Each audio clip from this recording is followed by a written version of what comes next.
I was very small. I didn't have that power that the guys have. And mentally, I was very strong. If you want to be on the top, you have to win matches, not playing your best. That's a big difference. I had my chances and I didn't took stuff. For many years, you push to the limit.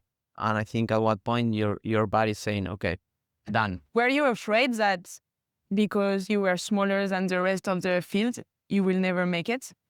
Hello insiders, it's Carol Garcia. Before we start, one quick thing. If you enjoy this conversation, hit the subscribe button.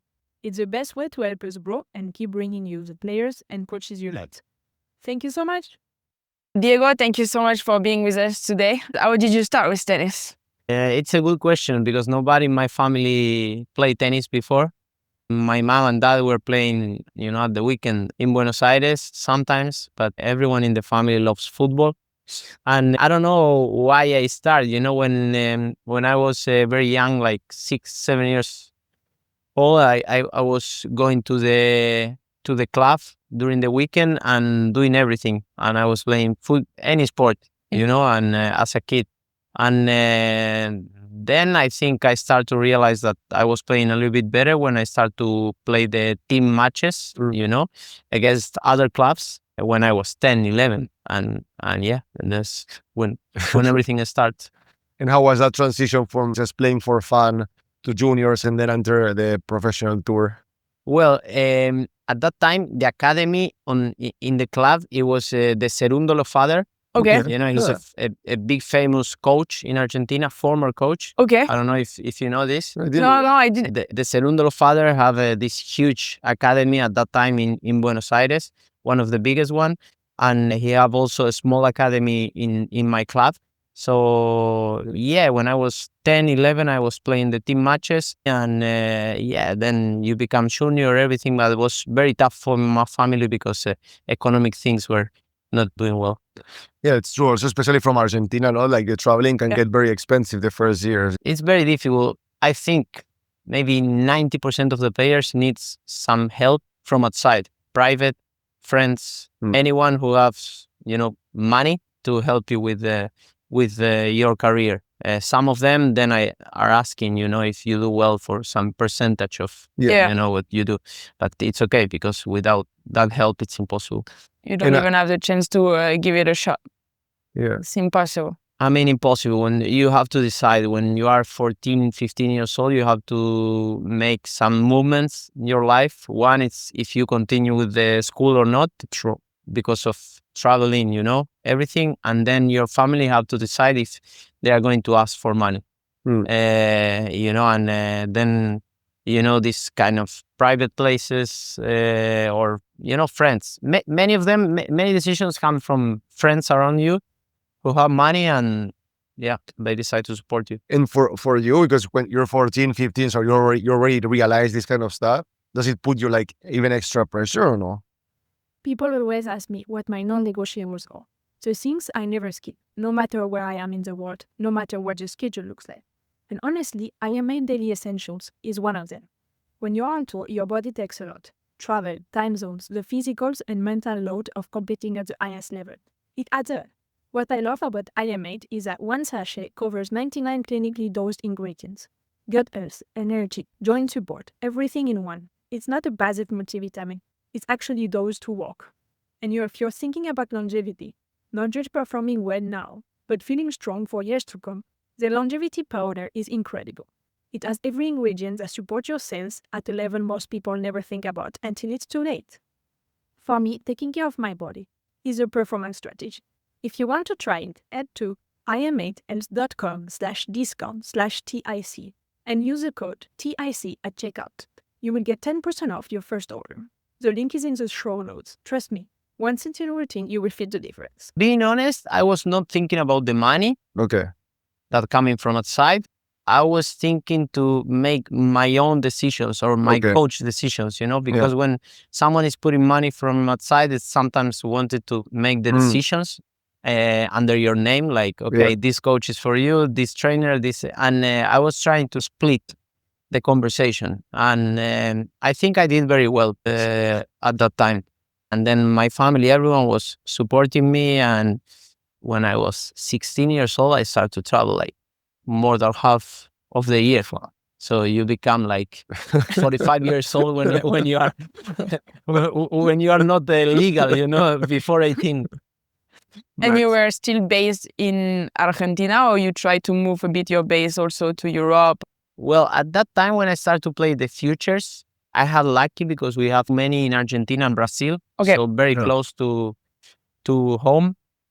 And then I did a good move with my first own coach with Sebastián Prieto, the one Juan Manuel Cerúndolo have now. Okay. He also coached Juan Martín del Potro for a few years. Good coach. At that time, we decided to go to Europe to play the challengers. Okay. When I did the next step after the futures, we didn't stay in South America because our conditions maybe help you with money because it's close to home, everything, but you play 1 week altitude, then you go, you know, sea level, then you go hard, then you go everything is like a mess there. And when I decide to move to Europe, I always try to stay in the 3 weeks between tournaments in Spain. I always stay there. Yeah, it's good life in Spain. I mean, I like Spain. Yes, it's very similar to Argentina. Yes. I think much better than Argentina, being honest. But the food, you know, everything. I mean, the language already makes it feel like kind of at home, no? So since the beginning of my career, many times I stay in Spain, different cities, but I decide to not go back every time I can, and I stay a few weeks every year there. And those first years on tour, how were mentally, especially? Because I guess when you're a kid, you're very good, so you're winning a lot, no? And then you enter the tour, and it's like losing. Yeah, not me, eh? I know. No, not me. We had my age, 1992. At that time when I was a junior, everyone from Argentina were winning the Grand Slams, juniors. Okay. Belotti, Colarini, Arguello, everyone was doing so well, you know. One with Nike, one with Adidas, you know, everything. And I was playing futures because I didn't have the money to travel to the junior tournaments in Europe. And I was just listening about these guys, you know. And when I started to play futures as a professional player, I started to, you know, improve. And I did a step by step, slow, but always going forward, you know, and improving my level as a professional tennis player. And after I think 18, 19 years old, I did a turnaround, and I think at that time is when I started to play much better. When I can do, you know, that step after the futures. I think you have to do this very fast, at least men tour. Yeah. Because if you're stuck in the future life, it's very difficult. And when I did this on challengers, I did very quick. I think I played 2 years challengers, and then I started to play ATP on tour. Yeah, you cannot stay. If you stay too long in future, it's not a good sign. It's tough. Challenger, it's a different story because obviously, especially in men's, the challenger is way wider. Yeah. So you have some top players sometimes who go a bit lower to get matches, but you have also young ones and everything. In women's, we have a bit less at challenger level. I think it's not as good. Yeah. But if you stay in future, it's hard to get out, no? You don't get out. Yeah, there is no money. Conditions are not good. The level, you know, it's very tough. Mentally, you have to be too strong to stay there. But if you go to challengers, the last maybe 10 years in the challengers men, during the year, the calendar, it's much better. You can play challengers that are very similar to maybe a 250. So I think when I start to play the challengers and, you know, quali in the Grand Slams, my career changed step by step, and I did very well. What were your goals there? You had any clear, I want to be, I don't know, top 10 or top 50, or you were just one day at a time? I was trying to be very realistic, you know. I was very small. If you compare it to the players who are playing, you know, I didn't have that power that the guys have, and it was difficult because I was feeling that okay, my level is good, but now I have to win matches. And mentally, I was very strong. Then I started to change my team, and, you know, put some money on my team, and that was also a smart decision, a good decision. I did too many with the people who was helping me at the time. We did investments, you know, in our team. We didn't think that there was, you know, spending money just Yeah. Nothing. It was a good investment, and I did the good moves. I started to win matches, and I had a lot of confidence with that. How I was playing at that time, and I was trying to choose one player similar to me, and I was saying every time, if this guy is winning challengers, why? I mean, I can also can't. do it. Yeah, so that was my goal at that time. I was choosing players, and then when I started to play the ATP, I really remember this. You know these guys because you are from Spain, Javi Marti and Carreño Busta. Yeah. This was I choose these two, and I was practicing with them, and I was beating them on practice, sometimes losing, but these guys were doing so well on challengers, and then they went to ATP very quick. Nice. And I was saying, why not? I mean, I can. And it was good. Nice. Were you afraid that because maybe you were smaller than the rest of the field, you will never make it? I mean, yes, but no. Because when I walk on to the court, I was not thinking about that. Maybe out of the court, yes. But yeah, I think my level was growing up. And maybe tennis changed the last 5-6 years with the serve and everything and the power. But at that time when I started, I'm playing on clay many weeks per year. I didn't feel that difference. But I knew that I was trying to improve too many things, return, movements, different things that other guys for sure are not thinking about it. But I have to stop doing too many things out of the court, like eating much better than the rest, sleeping much better than the rest, everything, because I was needing my legs more than others. So, yeah. So you always felt you had to work out harder than the rest to be at the same level? Yeah, this for sure. Right. But now I feel like everyone was watching at me like an example of that. Yeah. So I like right now. Right. Yes. Tactically on court, what did you try to push in your game style? I think when I was at that time 19, 20 years old, I was trying to improve my level, being more aggressive, because you have to change a little bit if you go to ATP. You have to be more aggressive, more power. And every time when I was serving, I was thinking about the second ball, not to finish the point with my serve in the first. I was thinking, okay, now if I go there, ball is coming here, I go here, and I was repeating and repeating and repeating, and I was saying, how is possible that the guy is not seeing that I'm going to do this? Because I did 20 times per match, but.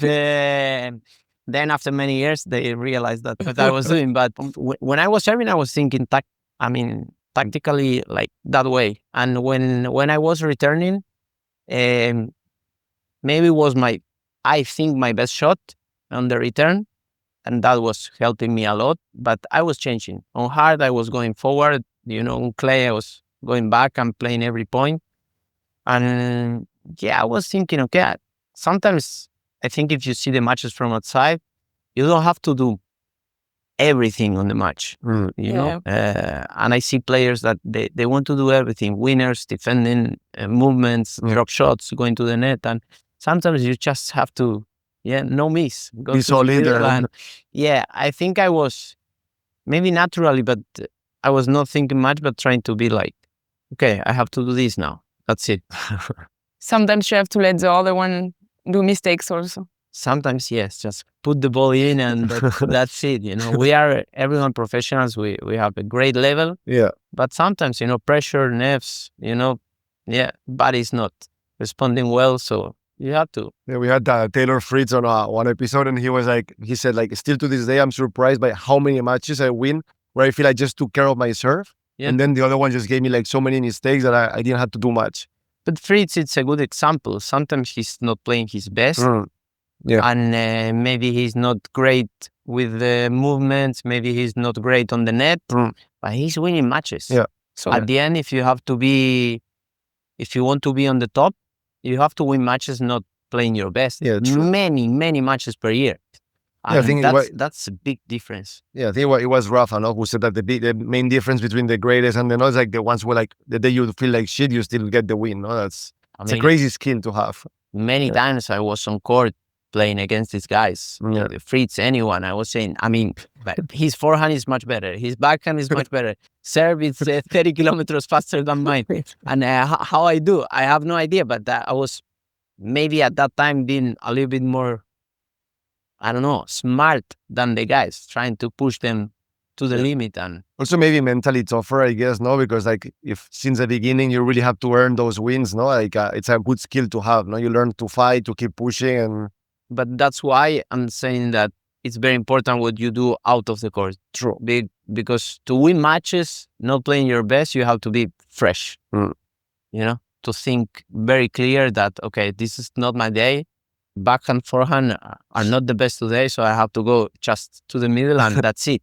But you have to be fresh. Many players right now, maybe more than before, they want to do everything, and if something is not working, they go crazy.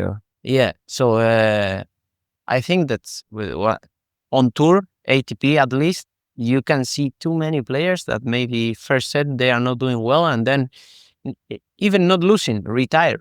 Like, something, stomach problems, leg, knee, that it's problems common but they don't want to play bad. And I think it's important in tennis too. What were you, what were you doing to stay as fresh as possible? It's a good question, but I think during my career with my team, we were very close, almost friends. I didn't change my team for like 7-8 years. Then at the end of my career, I changed. And we had very close relation, and I was enjoying everything. And they knew how to push me to the limit when to not practice, when practice, more hours. But that's why also my point that why I stopped when I was 32.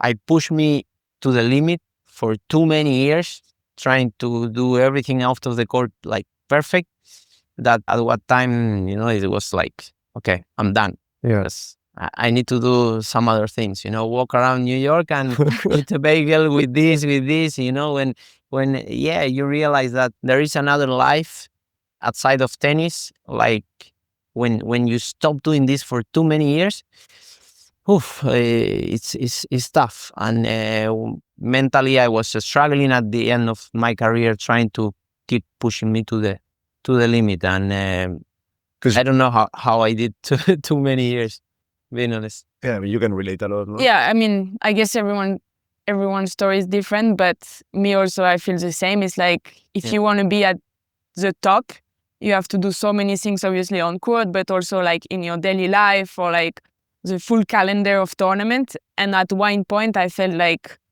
I cannot do it anymore. Like I cannot find the fire or motivation or the point of doing it. Yeah. And sometimes it's like maybe better to like just close this chapter in a good relation, than keep trying and like doing like half and half, and then you have the result with like average, you're not happy about it, but in your life you're not happy neither. It's like maybe at one point I felt it was better to just like stop, have a good relation with tennis again, and do something else, like having fun about it, I mean, I 100% agree. There are too many players that trying to continue and going back maybe like from the beginning, challengers, and then trying to play ATP. And if you really love the sport, it's why okay. not? Yeah. Why not? Yeah. I mean, but if you do like for too many years, stopping your life at just this is my life for 10-15 years is tennis, and that's it. There is like no friends, no party, no too many things. It's tough, because at one point you have to decide what to do. And also when you are in the top and you have to go down, it's like, okay, you have to be, I don't know the word, but you have to be ready to do it. And it's like starting again, changing your teams, practicing. And I think at what point your level is going down in any sport. And if you don't like that, also it's a good time to say, okay, tennis is pushing me out a little bit. Why I'm trying to beat my level, my age, so everyone, it's like other decision word, it's Yes. Yeah, exactly. I think there's nothing wrong if you lost the motivation or you don't have the energy, to keep doing it. Like to say, hey, I did it, loved it, and now I'm ready to do something. At the end, like, but it's tough because the people around you true. is saying, no, but it's You're not so this. lucky. Maybe you have You're to young. stop for 2-3 months. You are young. Yeah, I'm young. And why I can stop? Who is saying that you have to play till you are 35. Yeah, why I can stop when I 25? It's when you weird. started telling it like in the off season of last year to some coaches, and they were like, no, but you still have like 6 years of good tennis ahead. It's like, yeah, but let her, if she wants to do something else, like. Yeah. But I feel like also like a lot of people, in the tennis world or in sports, they think that there's only this in life, and it's like, Yeah. I mean, it's nice, but there's so many other things you can do, like professionally, but also like, as you said, family time, like being at home for like 1 month and not having to travel all day. Like, I mean, yeah, it's a very tough decision because it's the only thing we do since we are true. very young, and it's the only thing you know about the world. So you have to make the decision. It's very tough. I think it's when you have the decision inside you, but it's tough to make the decision because everyone is saying something different. Yeah.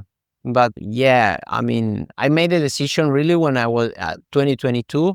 I was playing almost my best level because I was in Wimbledon and I was like winning too many matches at the time, the first half of the year. But after Wimbledon, I started to struggling, like Mentally or everything. physical? 40 minutes match, I was cramping. I was making like double faults, like cramping my fingers. At night, sleeping bad, stomach problems, everything. I was saying, what happened here, and step by step, it was like feeling bad, maybe some scared about the planes, and everything was bad. And Anxiety. second half of the year, and that time it was so bad for me.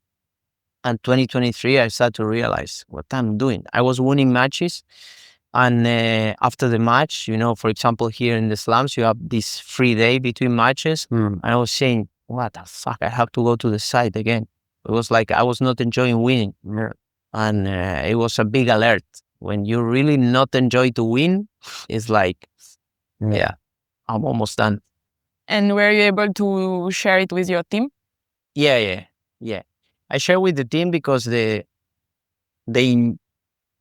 know how I was, and I was not very happy at that time. It was tough for me to practice. It was tough for me to be fresh to come back in the matches. Yep. Yeah, everything. I started to broke rackets again. These kind of things that mentally you are struggling, and everyone was saying, "Okay, stop for 1 month, go back home." And why? It's difficult to see everything very clear at that time when mentally you're struggling. Looking backwards, what do you think was the main reason? That all the traveling, the pressure, or? I think it's a good question. It's not just one thing, It's like for many years you push you to the limit, and I think at what point your body's saying, "Okay, done." Yeah. And step by step, I was really struggling that year, 2022, 2023, mentally and physically. And my body was sending me messages, from every part, cramping on the matches, stomach problems, headaches, sleeping bad. combo. Yeah, full combo. And I was not enjoying. I was just wanted to be at my couch at home with my dogs, and that's it. I was saying every time I had to do at that time, that year, the luggage, I was saying, no, fuck, what I'm doing. And if you are South America, it's very worse than you guys. Yeah, true. You have to do the luggage for 2-3 months. So it's 4 or 5 times per year we do this. So yeah, it was tough. And at that time, when how do you say psicólogo in Psychologist, no? Yeah. Psychologist helped me, and I went for like 3-4 months because of the anxiety I was suffering. And he said to me after 1 month, being honest, you don't want to play anymore. Yeah. That's why. you have all these problems. And inside me, I knew already, you know. But how you say this to your team, how you say this to your family, you are 30 years old and I don't want to play. Sometimes it's like, even yourself, you are not really sure, like, that's what you deep want at the beginning. Because you don't know if it's just an excuse because of the moment. Yeah. Me, sometimes that's what I felt. I was like, after a tough day, or I was like, you know what, I don't want to do it anymore. But you were not sure I was not sure at the beginning if it was just an excuse because I was feeling like shit. Yeah. And then weeks after weeks, or like days after day, like it keeps being there. And when you see the anxiety, and when you see like you don't sleep well, you're struggling, you just want, like, you arrive to the tournament, you just want to go back home, wherever it is, you know, it's like sight. And that's when you realize. But at the beginning, I was not sure if it was an excuse because I was losing or because I was not feeling well. It's not easy. It's not like... No, it's not easy. Takes time, and sometimes you need help from outside, you know? Yeah. Which is, so I think, like in your case a lot, like the environment doesn't help, right? Because every time you communicate this, you hear like, oh, but you're so lucky to be there. Oh, you should be just happy to be on tour. Yeah. Like me, I was hearing it nonstop, like from people around you, which for sure was like good intention, you know? But it's like, listen to this person, you know? Because like, if someone tells you I don't want to be here and the response is you should feel lucky, you're just like putting more fire, you know, on the... I mean, there are too many decisions to make. And when you are, I mean, you are so good playing tennis, and you have also these sponsor decisions, you know, your brands, everyone, you have contracts, you know, that you sign for years. There is money involved that you say, okay, if I continue, I'm going to win this money, so I will continue one more year. And you start to think, but not about you know, what you want. It's just making decisions about maybe the rest, or money, or anything. And obviously everyone enjoys to be at the top. But I think, again, when you start to winning matches and you think like there is like after winning match, it's not a good feeling. Yeah. And something is wrong there. Yep. And it's tough. And also every year the calendar, WTA, ATP, it's worst. You have, like, obviously more exhibitions, more money outside of the tour. So many players want to play the exhibitions to make some money during that good years you have with a good ranking. Then you go to the tour again. And it's a combination that when you are 12, 13 years old, and then you are 32, 31, it's difficult to continue doing.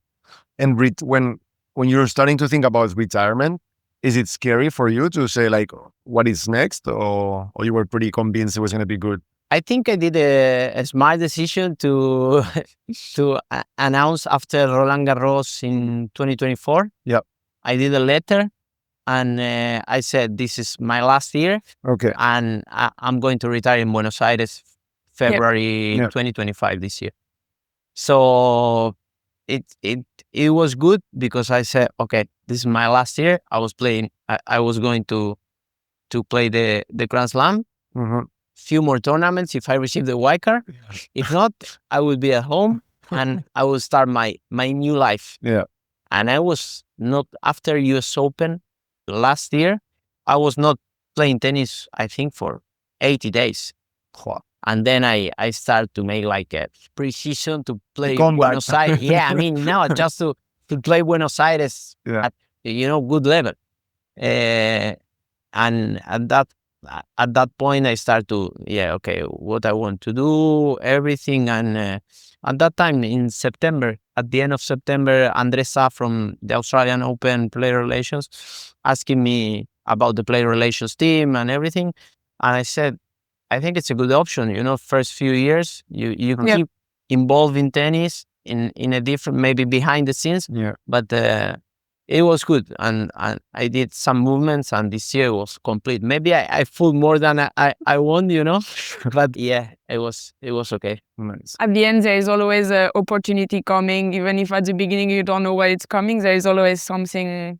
I mean, if you do well and you have like a good smile, you know, in the locker room and restaurant, and you are respectful with the other players, other people, you have opportunities in the future. Then you have to decide What you want to do. want.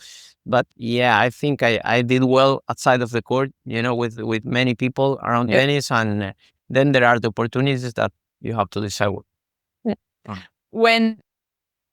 When you either publish your letter or play your last tournament, what did you feel when it was?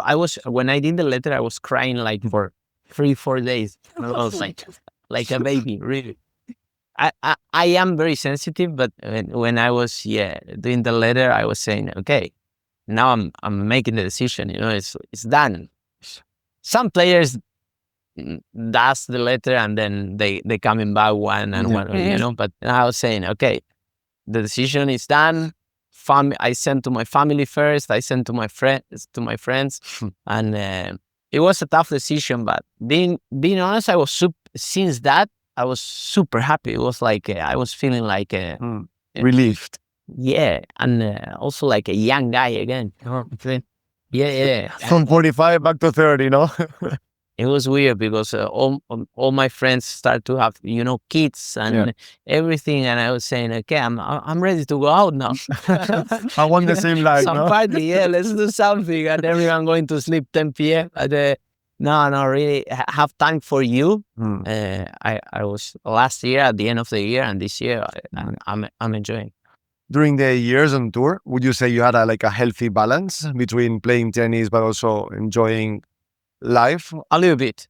Yeah. A little bit. It was not very healthy. That's why I think at that point in 2022, my body was saying, okay, I'm done to do this. I think I was saying no to too many things at home, with friends, family, everything. Even coming back, if I have the opportunity, I was staying at Europe because it was much better for my efficient, career. Yeah. So, all that decisions, I'm not regret, It's like, I think I did well. Yes. But yeah. We had Dominic Thiem. We had him last year, right after his last US Open as well.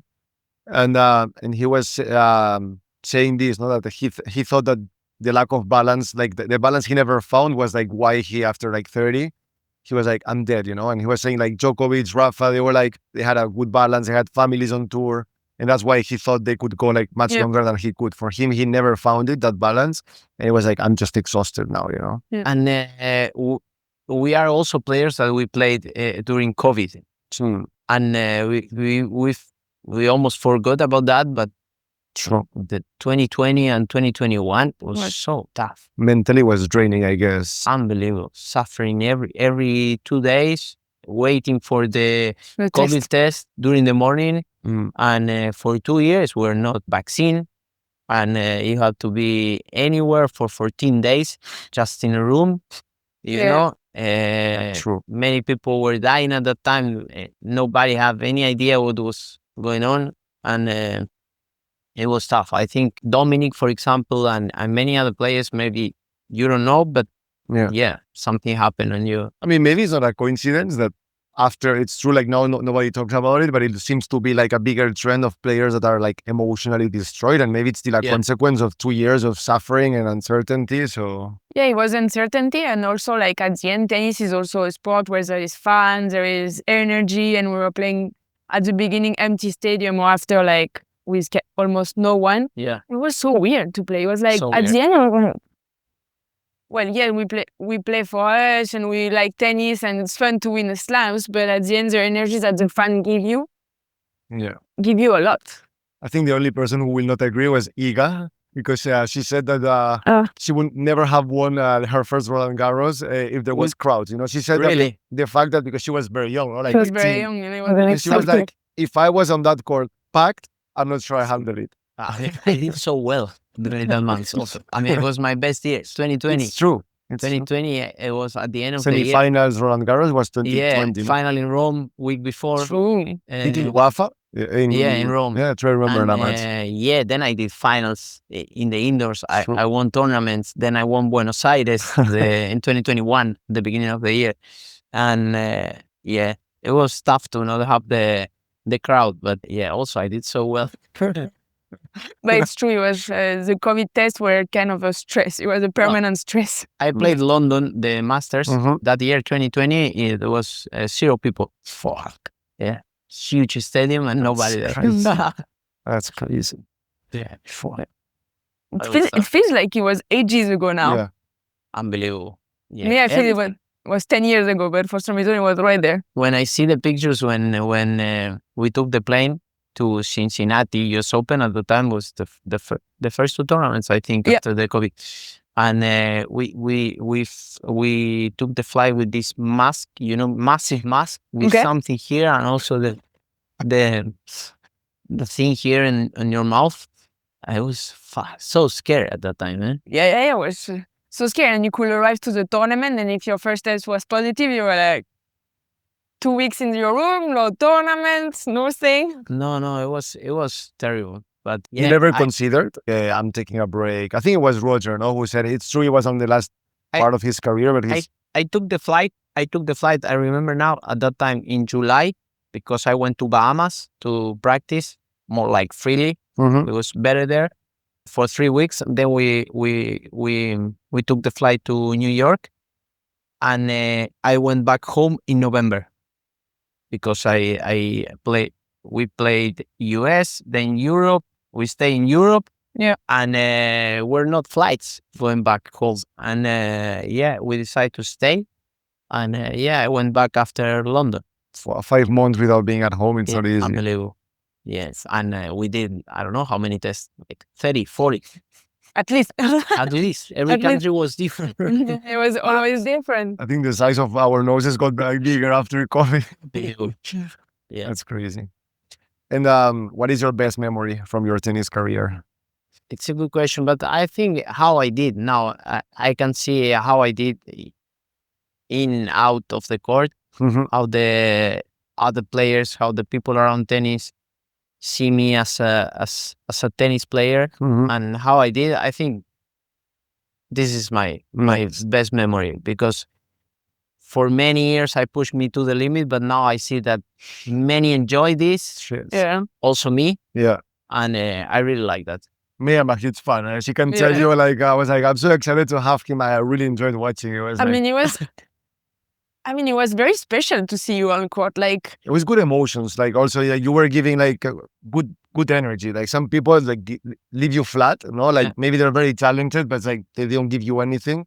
And then there's other people who are like way more engaging, and it was always like fun to watch you play. So. I was really trying, but if you go inside of my team, inside everything, I was very simple, But maybe that's what makes you engage with people, not just being you. Nothing like weird about the training, about anything. And when I sit now with some players that they are asking me something, I'm saying, you have to put the ball in. Keep it That's simple. Nothing to make winners, nothing to do. And, the guys are laughing now with me, but it was very simple. Some of them are not believe, what I'm saying. And now you are lying, you did another thing. No, man, it was like this. It's true. Like now we had Francesca Jones the other day, and she was talking about all these physios that they do, like exercises that probably are just useful for Instagram. They're like, doesn't work. They're like, there's too much complication now. she was like, you cannot have me with that bullshit. Like I need what's something simple that will help me on court. I think Federer was also sharing that he thought that things were getting like too much kind of professionalized to the point that you were losing the essence of just competing and having a good time on court. I think it's the most important thing about the tennis player is it's your team. It's the team that you have for many years. If you have a good team that they know you and they know how you are as soon as you wake up. Yeah. And this is so important. And they care about you, also like, because probably it's not the same for someone who knows you for 8 years that probably like loves you than someone who is like on the year one and at the end the one is to win, so to make more money and it's a tough combination because everyone is trying to push you to the limit and you are fighting every day. Like, I hate these people, but then are the ones who are pushing to the limit and you do 10 more minutes, 30 more minutes, you do another serie. So it's tough from them, but they have to trust on you and you have to trust them. I feel that in Argentina, players and the team are very loyal. They stay very long time together. We like that, and I think we have unbelievable professionals. Yeah. You can see around the world now many different Yes. players Yeah.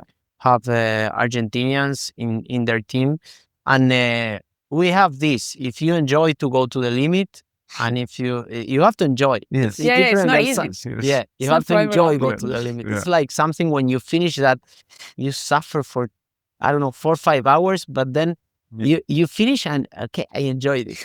I was suffering, but now I'm okay. Yeah. You know, you have a smile when you finish, and it's very tough. But if you want to be a tennis player that really enjoy the suffer, you have to have an Argentinian. Yeah, for sure. Or Latin American, let's say South American, Latin American. They know how to push into the limit with a smile. Yeah, Your face. the balance between working hard and having a good time at the same time. Yeah, Not it's easy to- unbelievable, but they know how to do it. I mean, sports in general, you guys are very good and all over the place. No, like it's a good country to be a sports person. But yeah, I think that's why I'm saying it's Latin American thing, because if you see, for example, I met yesterday Ferrero from Alcaraz here. Yeah. They didn't practice yesterday. But it's a good combination. Yes. They know each other. They know that, okay, you did so well the first 2 rounds. Now just maybe have a free day. Enjoy Go your golfing. life. Yeah. No sight today. Do other thing, because you have to be fresh. Yeah. If not, are too many days. You know, these guys are arriving 1 week before the tournament starts. Imagine 20 days going practice, going to the site, 1 hour on the car, going to the gym, warming up, practicing matches, press, social media for 20 days, non-stopping. And you need to be fresh. So that's I think, where become so important your team. True. And also becomes so important to have anyone who was playing maybe at your level, because they know how to deal with the problems and Yes, true. everyday difference. Ferrero was a former number 1. Yep. So he know how Alcaraz can feel. Maybe they are different, but they know the feeling that the player has. Yeah, it's true. Brian Shelton, he was sharing this with us. Like, if your coach or your team has not been there, they can try to imagine, but it's impossible to understand like all the emotions that a tennis player goes through, and like all the stress. For me, it was very difficult to have trust in a guy who was not there, you know? Yeah, fair enough. It's hard to express sometimes really what you feel, you know? It's like very like subjective. It's like, Yeah, for sure. If they don't have the experience to... That's probably the best advice, no? Like, for young players today, they're trying to make it, is like surround with someone that has done it, and it's probably also a good human being. But otherwise, it's just like trying to guess what to do, no? And do the best in your team. Yes. I think it's important. I mean, you have two kind of different players, than the ones who stay with the same coach since the beginning. And this is good because they know each other, you know, since the beginning and as a child. But then if you start to grow up, I think it's very important to invest. Sure. Many players are looking at the teams like, okay, how I'm going to spend this amount of money and the coaching and everything, but this money is coming back if you do well. Yeah, exactly. It's more like a company, no? And like, if you hire good talent, you will grow also as a company, as a player. Yeah, 100%. Yeah, that's good advice. Don't be cheap with your team. This is for sure. When I see this in many guys, I think, this is not good, you know? Yeah, it's true. that's good advice. I mean, it's a good but difficult advice, because money is money. You know? And but if you win one more round in a slam because of a good coach, you're already like, you know. But you know what? Many players, they don't trust in the game. So they don't know for how many years they are going to be there. So they're trying to keep as much money as possible. Yes. They think like, okay, I have a wild card in the US Open as a 60 in the world, for example. Maybe next year I had to play qualis. Yeah, true. So when you are not trusting, that's another thing I always did with myself. I was trusted, you know. It's if you don't trust at the end, it's also hard, like, to... It's 1 against 1. You have to feel better than the other one, for sure. Walking on and I mean, you were always going... I'm much better than... You were always going on court like, I can do it, I can beat anyone? Yeah, nice. I was trying at least. Yeah, Yeah. Against Rafa Nolan. But also, when I But was you did walking quite out, good though. yeah, you were always but when I was walking out, I was not happy just to play against them, Yes. you know? Yeah. And this is important. Yeah. Because you have to be the day after practicing again, trying to improve something. Yeah. Well, you had good matches against them and some wins, so Nice. Yeah. not everyone can say that. And I had a feel that I had my chances and I didn't took. Yeah. Yeah. Stuff. That Rome final, I- semi-final, against, before final is Djokovic, against no? Djokovic. Mm. I I did, remember that yeah. one. Yeah. Who did you like less playing against, Rafa, Djokovic, or Federer? Djokovic. Yeah. Djokovic, but on hard. Hmm. On clay, it was okay to play. Yeah. Yeah. But on hard, it was, for me, Crazy. impossible to play against him. Yeah. It was, his level. And also now he's 30. It's insane. Yeah. 38, Almost 39, 39 almost, yeah. But at that time when I was playing on hard, maybe it was 30. Prime time Yeah, Djokovic. yeah, it was that. Yeah. But it was very nice. Since the beginning, I played against these guys in big tournaments and helping me a lot to improve my level. That's nice. I remember one Roland Garros, 2018. Yeah. I was playing after you on Susan Langland. I warmed up 4 times. Couldn't deal with it anymore. I was so tired. I was so tired of those warm-up. I played so bad. It was against Anderson, I think. The I don't know. It 5 was sets match.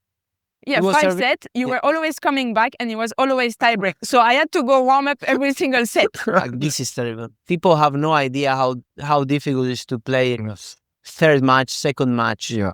How is possible that tennis is the only sport that the schedule is out day before, sometimes afternoon, sometimes night. Yeah. So you have no idea the day before at what time you are going to play. No, but Not even the day of the match, because it's like third match, but it can be like at 1 or 5 p.m. Imagine that. I think Yeah. my match against Anderson was like 4 hours something. yeah, and it was like you were down and you were always coming back, but with tiebreak, so you had to wait and like warm up because you don't know, like if Anderson wins, it's over. Yeah. But no, Diego was coming back. You won at He the end. served, He You won. won? I won. Good He job. served twice for the match. No, that year I lost Rafa quarters and I was set and break up 6-4, 3-1 and rain came. No. And we stopped the match for 10 minutes, coming back and he turned it around. And then rain came again. We stopped that day and we continued the day after Oh, yeah, and yeah. he killed me. Does it ever come to your mind? Maybe it's a stupid question, but like if you were born any other era, because you were like at the end on the prime time of Now. the big 3, yeah, Now, you would have won like, I don't know if Roland Garros, but more tournaments. I think 6 times in Grand Slam, I did second week and I lost Rafa That's what I and mean. Djokovic. Yeah. So it's Both. reasonable to think that, without those matches, maybe you have a better chance. I mean, at that time, when I had the chance to play Dominic, Zverev, I beat these guys in second week. Mm. I did here in Roland Garros, and I was thinking, okay, now play maybe, I don't know, Tsitsipas, anyone, Medvedev. At that level, I think I was having the opportunity to make It's not the same beast. Like, no disrespect for them. a But, few semifinals. yeah. Yeah. Right. Yeah. But still, at the end, yeah, Yeah, it's you Also, fought with the best, which is also a pretty I cool was super lucky. Exactly. I mean, Yeah. to share second week of a slam with Novak, Roger, Rafa, watching at them, changing their, it's amazing. Yeah. Yeah, exactly. Yeah, it was amazing experience. So yeah, I'm not regretting about that. Nice. No, it's true. It's pretty cool. Yeah. Do you try to give back to other player or like help Argentinian player or other player? When they ask me about tennis, I really like to answer. It's I'm not sure if I will be a coach or not. Yeah. Maybe in the future, because when I speak about tennis with other players, I really like and how I see things, how I see the matches, how I see the practices. I really enjoy, but I think it's going to be difficult for me as a coach traveling like Yeah. 20 weeks Yeah. per year. And now I'm trying to help behind the scenes, like I said, with the Australian Open. And they have many ideas to make more tournaments and give more opportunities in South America to the Nice. players. So this is super nice as well. So I think a combination of trying to give more opportunities in South America, trying to improve tennis some way, calendar, anything in the future for all the rest of the world should be nice. And yeah, coaching can be a chance, but yeah, not for many weeks. Yeah, exactly. That's like a problem. Maybe not coaching, no, but like as someone who has been there, like at the top of the sport, no, like to help young people, like, hey, I've been there, and this is my advice, do this, avoid this. Like it's good things you can do, like maybe even at home or during the off season, like, and it's a good way to give back. But maybe, families are coming to you, approaching to you, asking things to advise the young guys, and it's very difficult. True. It's like other part of the sport. Yeah. You really have to be like, I think, like a teacher, to advise a young guy. Yeah. How to start, how to practice, how to improve. Being honest, maybe I can do better with a professional guy. Yeah. Also, like what works for you maybe doesn't work for someone else. No, at the end, sure. So it's also very complicated sometimes with young people to give advice because maybe your way kills them, and 100%. So it's true. Sometimes I choose to not answer because I'm saying I'm not going to help this guy. You have to really get to know the person to be able to know 100%. what will work for them. No? It's like, and to train a kid to teach him how to play tennis and to speak to a professional about like a feeling you have on court, it's two different things. Yeah, me like teaching you a phone, it's very difficult. I think you're great phones, but like like for her it's too easy, So when she tries to improve my like grip, I'm like an anxiety is coming there. I don't know, like you grip, you take the racket, you do that. I feel retarded. Yeah, it's so difficult. So difficult. It's so difficult. You have to be patient. And also you have to know, I have no idea how to explain how to take the racket, how do you say the grip, it's like how I explain to a kid how to take the grip and put your leg. Also it's quite boring, it's like I heard once come to me when you know how to play. I heard once, I think that when something is like very easy for you, it's hard to explain to someone because for you it's like, it's common sense, but of course it became natural. It's like you don't even think about like how do you take your grip, it's like you just take a racket and it's like stoop. That's why we play paddle, because it's easier. So you can teach me. But it's fun, but it's true, it's hard to learn someone to play tennis. Yeah, it's tough. It's a good challenge, eh? Yeah, but I think I will not. You will pass on that. Able to, yeah.